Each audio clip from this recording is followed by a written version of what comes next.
Some people might think that talking about suicide will give them the idea of suicide, but that's really not the case. It's really important to talk about suicide because the more that you can do so, the more that you can take steps to prevent it. And sometimes we're so afraid to say anything about suicide because we think that that might cause our child to think about this. That's not how it works at all.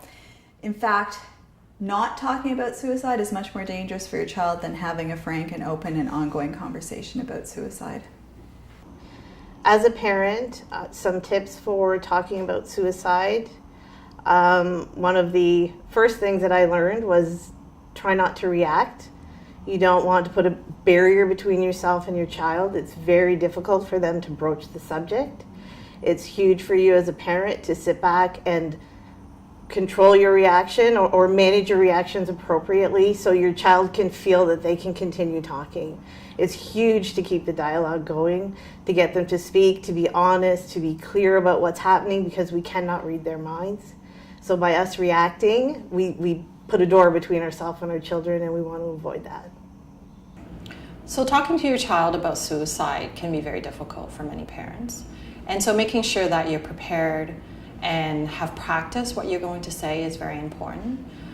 Getting information or support from another parent who's gone through the same difficulties might be very helpful. Or talking to your healthcare practitioner and role-playing what you're going to be saying is also very important.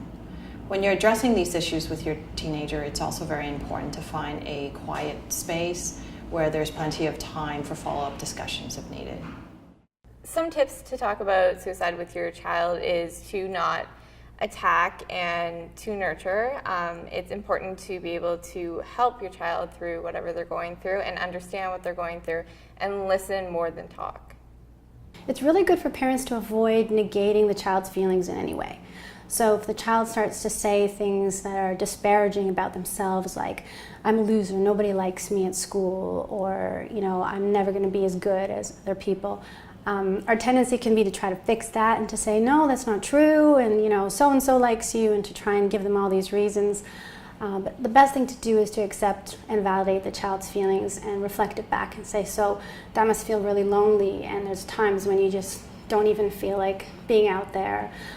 So really to let them know that they're heard and to validate their emotions. And then that usually leads to the emotion being able to be fully expressed, and then the child will feel better. Just like you would if you were speaking to your best friend. You wouldn't jump in and say, no, you shouldn't feel that way. But with our kids, we could be worried.